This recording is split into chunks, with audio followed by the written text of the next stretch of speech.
حضرات، آج ہم سے ہندوستانی ہونے کے ثبوت مانگے جا رہے ہیں۔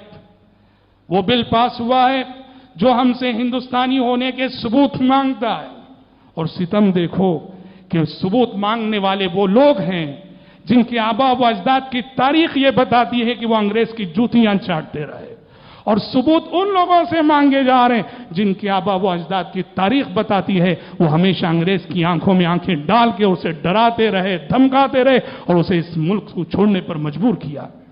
حضرات، آج ہم سے ہندوستانی ہونے کے ثبوت مانگے جا رہے ہیں، کاغذی ثبوت مانگے جا رہے ہیں۔ ہمارا تعلق اس قوم سے ہے جو ہندوستانی ہونے کے کاغذی ثبوت نہیں، خونی ثبوت رکھتی ہے۔ آج بھی اگر اس سرزمین ہندوستان کو نچوڑو گے، ہمارے آبا و اجداد کا لہو ٹپکائے گی یہ سرزمین۔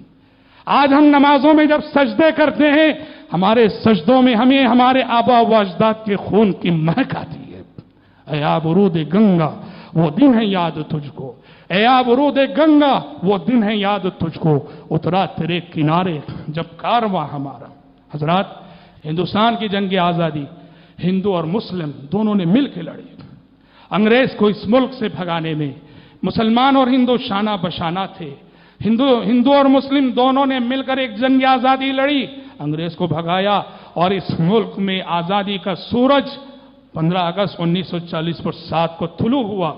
لیکن آج کے حالات بتاتے ہیں کہ آج اس ملک کو پھر ایک اور جنگ آزادی کی ضرورت ہے۔ یہ ملک پھر ایک اور جنگ آزادی چاہتا ہے کہ اس ملک کے جو انصاف پسند غیر مسلم ہیں، اس ملک کی جو انصاف پسند عوام ہیں، اس ملک کے جو انصاف پسند ہندو ہیں، ان کے ساتھ مل کر ایک اور جنگ آزادی اس ملک میں ہمیں لڑنی ہے۔ اور یہ آزادی انگریز کی ذہنی غلامی سے آزادی، انگریز کی ذہنی غلامی سے آزادی کی جنگ، ڈیوائیڈ اینڈ رول کی پالیسی کی آزادی سے جنگ، نفرت کی سیاست سے آزادی کی جنگ، نفرت پھیلانے والوں سے اس ملک کو آزادی دلانے کی جنگ۔ ضرورت ہے کہ آج ایک اور نئی جنگ آزادی اس ملک میں لڑی جائے، اس ملک کے امن و امان کو برقرار رکھنے کے لیے، اس ملک کی امن و سلامتی کو برقرار رکھنے کے لیے۔ یہ خاموش مزاجی تمہیں جینے نہیں دے گی، یہ خاموش مزاجی تمہیں جینے نہیں دے گی۔ اس دور میں جینا ہو تو کوہرام مچا دو۔